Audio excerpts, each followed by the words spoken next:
This first piece is called Christmas Gigs. Musicians don't get holidays off. I've spent every Christmas since I was 15 playing violin at someone else's church.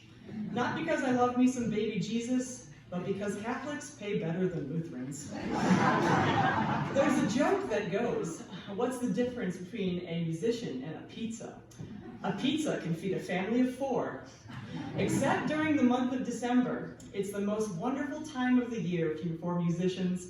We've got the Messiah and Mannheim Steamroller and Trans-Siberian Orchestra, Nutcracker, Charlie Brown, and Christmas sing-alongs. All those dead white guys paying our rent from the grave.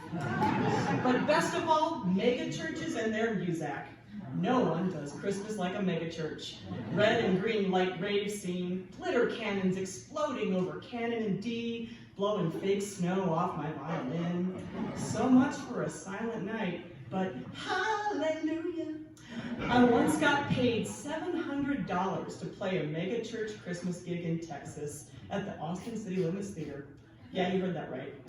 $700 for some Christmas tunes. Headsets, click tracks, and a professional sound crew, a church with a disc golf course and a dog park next to the sanctuary, and so much money they could rent the ACL Theater for Christmas Eve. Texas, right? Every Christmas Eve you can find me playing for whoever pays to listen. I'll be the soundtrack to your Christmas memories. When it's over and I'm in the parking lot, I stand in the silence and wait for the promise of snow, wondering as I wander what the hell I'm gonna do to make rent until next Christmas.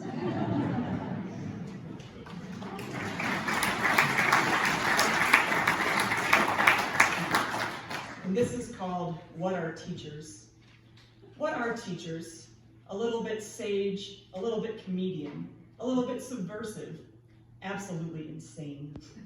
Anyone who believes those who can't do teach has never set foot in a classroom since they got whacked with a paddle when Sister Martha took out frustrations over her own failed dreams on their tender backside.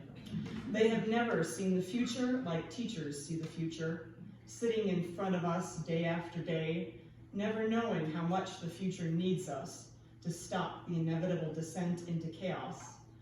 Teachers are not saccharine sentiments summarized on a coffee cup. We resist your demands to reduce us to 140 characters or less. We are corrosive, organic matter, barely contained by what holds us in, threatening to spill over and eat through the lies you tell children. The truth should be hard to swallow.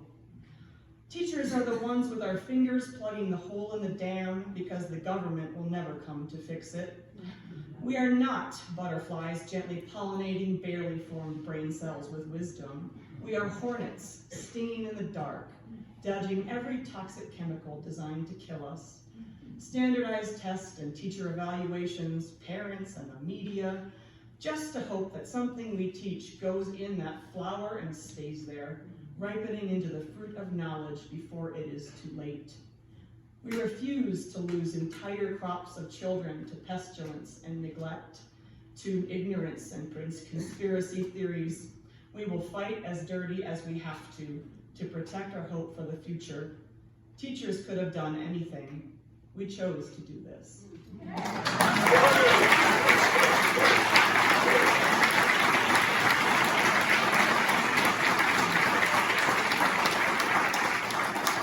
And one more.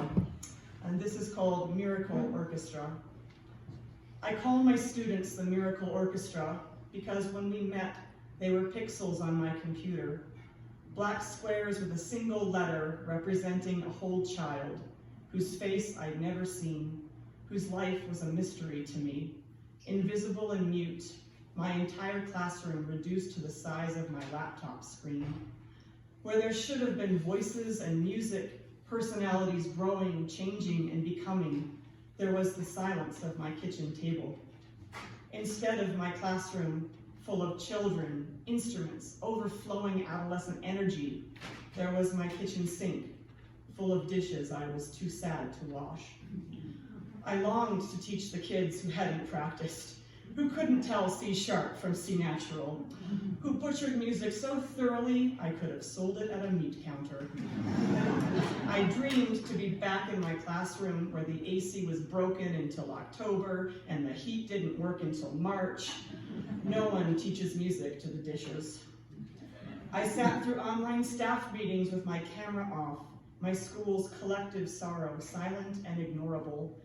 Urged to look for positives in this experience, I pondered, what was my favorite digital learning resource? Google Classroom, Smart Music, Among Us?